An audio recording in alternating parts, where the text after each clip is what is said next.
hoje eu vim trazer um assunto super legal, principalmente se você ama aviação e quer realmente construir uma carreira dentro dela. Então eu acho importante você saber as possibilidades que você tem aí dentro do mercado, né?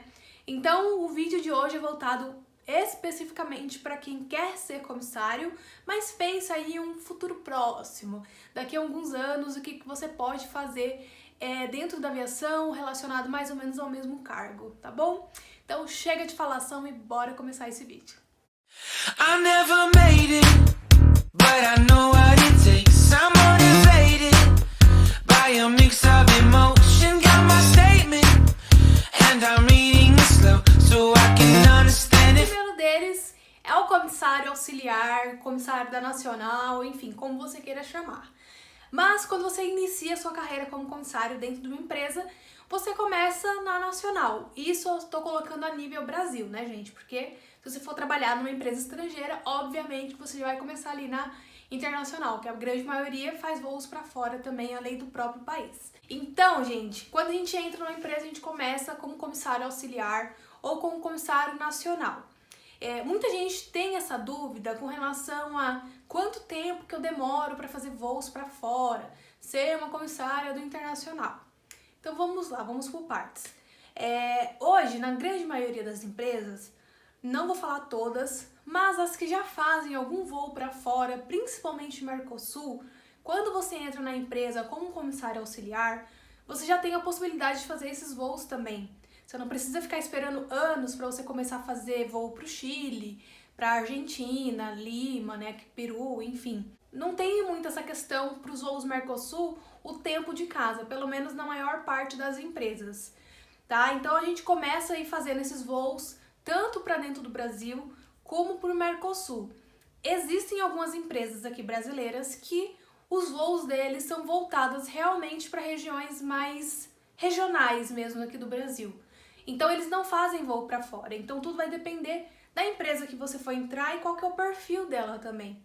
Mas a grande maioria hoje, as maiores, né, tem essa possibilidade de você fazer Mercosul, tá bom? Então vamos lá para a segunda opção, que é o chefe de cabine da Nacional, né? Você deixa de ser um comissário auxiliar e passa a ser chefe de cabine. O chefe de cabine, ele é a pessoa que tá sempre ali na frente, geralmente ele tem um uniforme diferenciado, justamente, né, para diferenciar ali, enfim. E ele é a pessoa que, querendo ou não, ele acaba segurando as buchas ali, dependendo do voo. Claro que todo mundo é treinado, a gente recebe o mesmo treinamento, mas tem coisas que a gente realmente tem que passar para o chefe de cabine, tá? Então o chefe de cabine, ele tem essa responsabilidade um pouco maior do que os auxiliares, porque algumas decisões acabam sendo voltadas para ele. Mas geralmente é isso. Com relação ao serviço de bordo e tudo mais, na Nacional não tem muita diferença. Eles fazem também e tudo mais, tem essa questão mais da responsabilidade, que você tem uma responsabilidade um pouco maior. Porém, o trabalho físico, ele é menor. O que eu quero dizer com isso? Quando a gente é comissário, a gente mexe bastante na galley, ou seja, tem que puxar o carrinho, tem que deixar tudo montado. Enfim, eu acho que o serviço braçal mesmo para o chefe é menor do que para o auxiliar. E basicamente o chefe de cabine, ele também vai fazer os mesmos voos que um comissário auxiliar faz também, tá? Porque eles fazem a mesma rota, então basicamente não tem muita diferença de escala. Assim, um chefe vai fazer mais voos internacionais do que o auxiliar, não tem muito essa diferença, entendeu? É mais essa questão da responsabilidade mesmo. Então, com relação à escala, a voos em si, isso acaba que não muda tanto, tá bom? Terceira opção é ser um comissário da Internacional. Cada empresa, ela tem o teu jeito de trabalhar com relação a isso. Tem empresas que realmente vão levar em consideração o seu tempo de casa, ou seja, como na aviação ela existe uma hierarquia, então tudo você tem que esperar chegar a tua vez.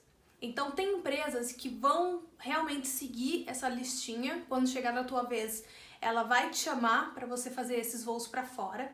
E o que são de fato então os voos internacionais? Geralmente, gente, os voos internacionais, eles têm uma diferença de avião. Quem é da Nacional costuma voar em aviões menores, até porque o nosso aeroporto, enfim, ele comporta aviões menores. Agora, já os aviões internacionais, vocês vão ver que vocês só conseguem ver, de fato, esses aviões maiores em aeroportos internacionais. Ou seja, aqui em São Paulo, a gente tem 2 aeroportos. Tem o aeroporto de Congonhas, que é um aeroporto nacional, né, recebe voos nacionais. E tem o aeroporto de Guarulhos, que é o nosso aeroporto internacional. Então, nesse aeroporto, vocês vão ver aviões de tudo quanto é empresas. E vão ser aviões grandes. Ou seja, para você se tornar um comissário, você tira um documento, você tira uma licença, que é a nossa CHT, que é o nosso Certificado de Habilitação Técnica. Então, todo avião que você for voar, se esse avião for diferente, você tem que tirar essa habilitação. Então, quem faz voos internacionais tem que tirar a habilitação para aquele avião em específico, porque é um avião muito maior, ele tem coisas diferentes lá dentro, então por isso que ele tem que fazer um treinamento voltado para aquele tipo de aeronave. Então, por isso que tem essa diferenciação de internacional e nacional, você entendeu? Por conta da diferença da aeronave, tá? As aeronaves são maiores e aí com isso você tem que ter um outro tipo de treinamento, tá bom? Então, geralmente essas aeronaves, elas fazem voos para América do Norte, África, Europa, enfim, são realmente voos internacionais que, assim, cabem de 300 a 400 passageiros. Já na nacional, não. Na nacional é de 140 passageiros a 220, mais ou menos, tá? Então tem essa diferença também. Então, para internacional é uma equipe muito maior, é um avião bem grandão também, tudo muda. Então, cada empresa ela vai ter o seu jeito de trabalhar. Então, voltando lá com relação a quanto tempo que isso demora. Como eu falei para vocês, isso vai de empresa para empresa.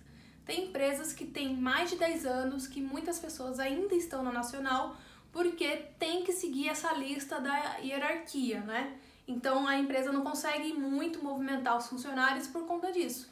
Quem tá na internacional, fica na internacional. Muito difícil alguém querer voltar para a nacional. E vai ter pessoas da nacional que não vão querer ir para a internacional. E vai ter outras empresas também que esse período não vai ser assim tão longo, de 10, 11 anos. Tem empresas que vão ser de 2 anos, 1 ano e meio, talvez um ano, para você ir de fato para a internacional. Fazer voos aí para Portugal, para os Estados Unidos, Europa, enfim. Então tudo vai depender da empresa. Por isso que eu não posso vir aqui falar para vocês, olha, vai demorar X anos para vocês voarem internacional. Porque isso é muito, mas muito relativo. Você entendeu? Porque cada empresa, ela tem um tipo de aeronave diferente, ela tem um jeito diferente de trabalhar, cada uma trabalha do teu jeito. Então eu não posso vir falar para vocês aqui que vai demorar, olha, 10 anos ou 2 anos para vocês, que tudo depende da empresa que vocês vão entrar, tá bom? E assim como na nacional, a gente também tem o chefe de cabine da internacional.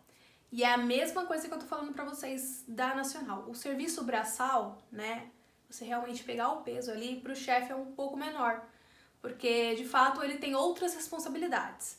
Então, como eu falei pra vocês, qualquer probleminha que der no voo ou alguma atitude, alguma decisão que você precise passar pro passageiro, às vezes você não sabe, não tem informação, você sempre pergunta pro chefe, que é uma pessoa mais experiente, né? Então ela vai conseguir te auxiliar melhor. E a mesma coisa com relação à escala, não tem muita essa diferenciação para quem é comissário da internacional e para quem é um chefe da internacional. Então a escala, ela é basicamente bem equilibrada, assim, bem parecida uma com a outra. A diferença mesmo é a sua função, né? E também tem algumas empresas que dentro do avião elas têm a classe executiva. O que é isso? A classe executiva é como se fosse uma primeira classe. A primeira classe hoje não existe mais, tá, gente? Hoje é a classe executiva. A primeira classe era algo assim surreal, tinha um custo muito grande para a empresa, então muitas hoje em dia extinguiram a primeira classe e não existe mais. Hoje é só a executiva. Então tem algumas empresas que trabalham com a executiva e tem o comissário que vai para a executiva. O cliente assim da executiva, ele é um cliente que ele pagou bem mais caro na passagem do que a classe econômica.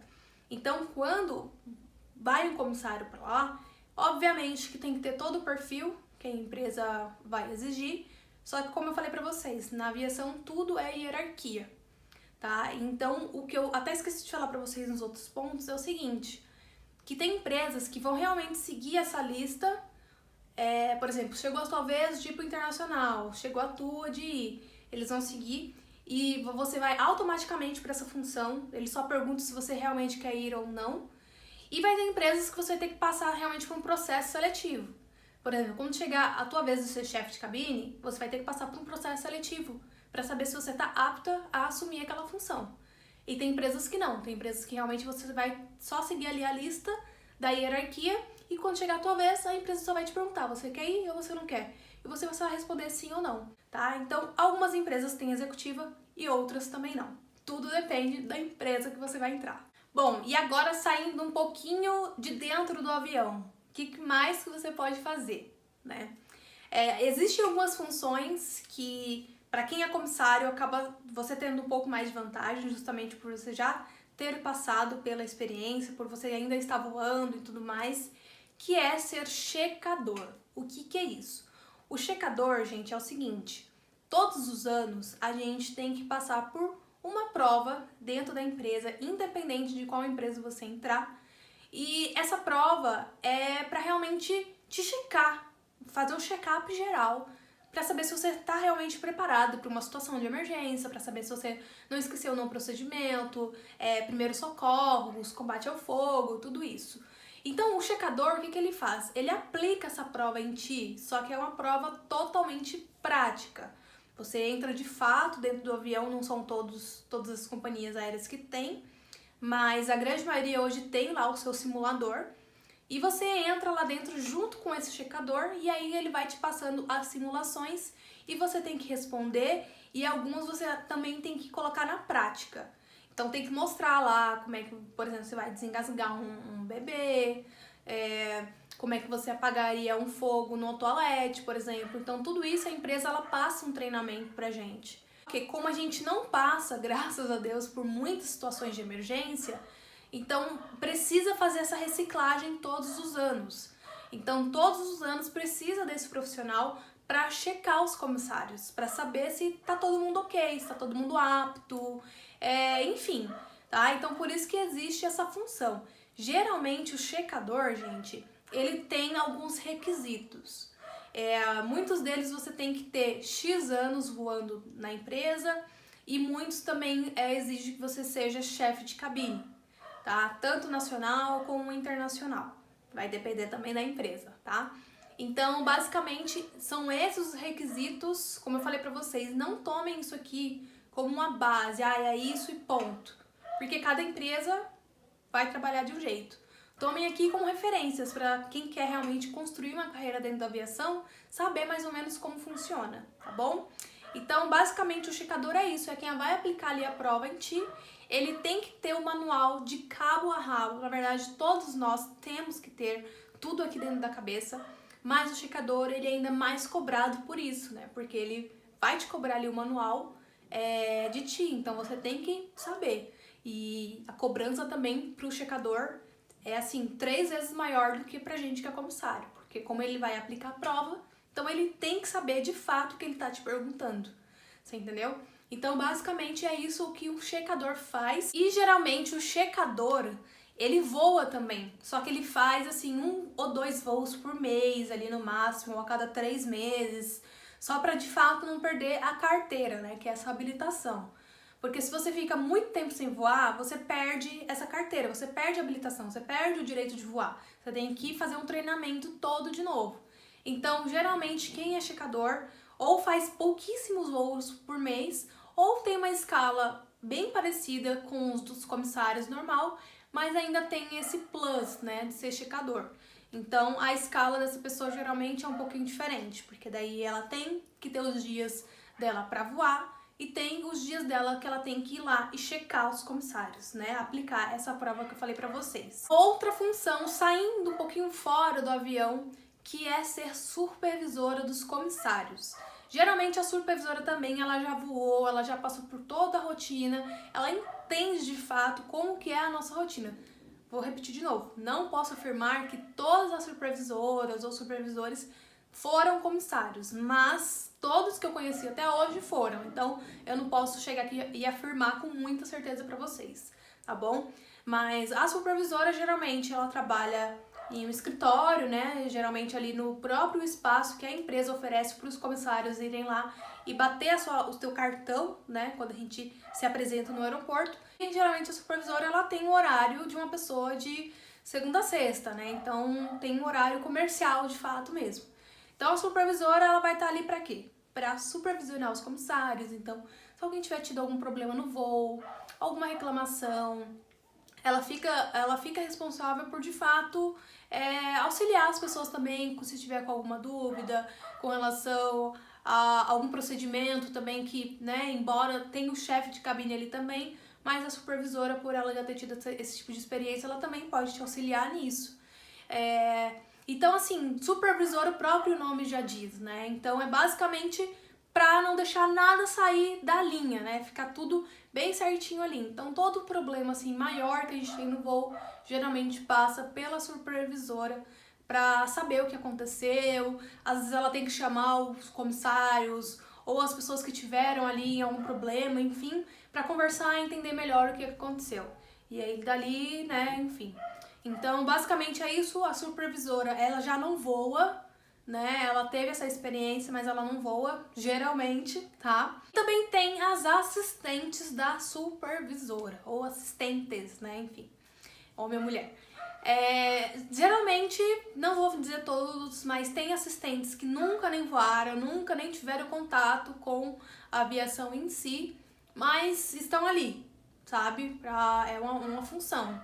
Então, é um auxiliar mesmo para dar servir como braço direito ali para a supervisora, porque, gente, é muito, mas muito comissário. Então, cada base tem a sua supervisora, né? Cada comissário vai ter sua supervisora. Tem bases que tem mais de uma, porque é tanto comissário que uma pessoa só não dá conta, né? Então, tem que ter uma supervisora ali para cada base, enfim. Agora, falando de uma das funções, assim, mais no alto, digamos assim, que é você ser parte da chefia de comissários, né? A chefia de comissários, como vocês já viram, ela já está acima da supervisora, né? Ou seja, é uma pessoa só para todos aqueles comissários. Então, ele realmente faz parte da chefia. Então, muitas coisas passam primeiro por essa pessoa, para depois passar para a supervisora, e a supervisora passa pra gente. Enfim, é uma escadinha, né? Digamos assim. Então, essa pessoa pode ter sido comissário também, como pode não ter sido, porque já é uma função bem maior. Então, essas últimas funções que eu falei pra vocês, assim, supervisora, a chefia de comissários e tudo mais, às vezes eles exigem uma formação, né? Tanto em RH ou ADM, enfim. Então, geralmente já exigem um grau de escolaridade um pouco maior, tá bom?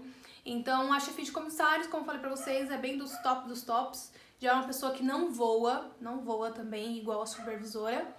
Então eu coloquei aqui como uma possibilidade também, justamente por a grande maioria já ter tido o contato com a aviação, já ter passado pela experiência também, e é uma possibilidade, né?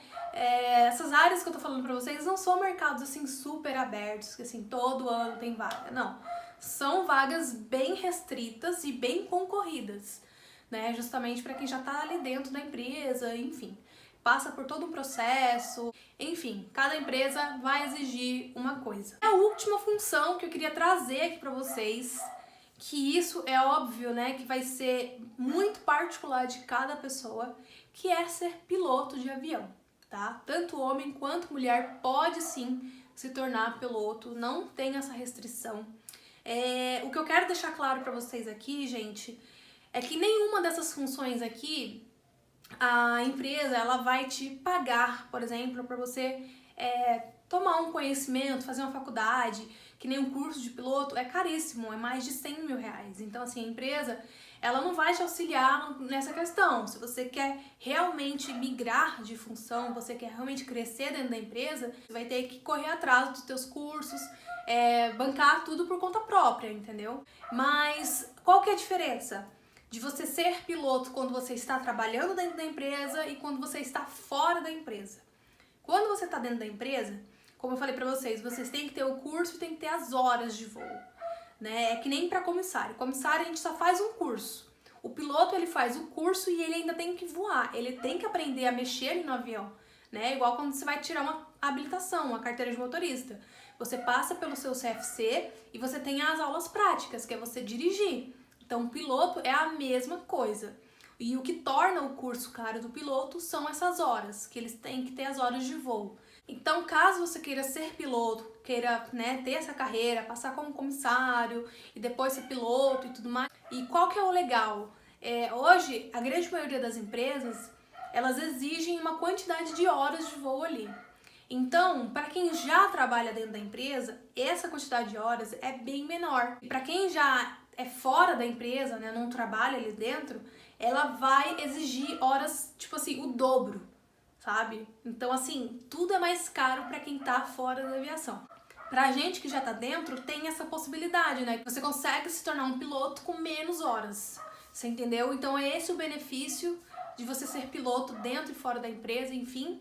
E você passa por uma seleção, igual todo mundo, com várias fases, várias etapas. Não tem diferença, assim, tipo, porque você trabalha na empresa, você vai entrar em direto como piloto, você vai entrar direto como checador. Não. Todas essas funções que eu falei pra vocês, todas elas têm um processo seletivo, tá? Não é como você ser um comissário da nacional e ir pra internacional, é totalmente diferente, tá? Essas funções têm uma seleção, tem um processo seletivo que ele ocorre ali interno, né? Somente com os funcionários dentro da empresa. Então, o piloto, o que ele estuda? Muitas matérias. O piloto, ele vai estudar sobre navegação aérea, ele vai estudar sobre vários cálculozinhos, meteorologia. Então, tudo é um estudo muito mais a fundo. Porque imagina, a pessoa tá pilotando o avião, então ele tem que conhecer de cabo a rabo o avião, tem que entender tudo.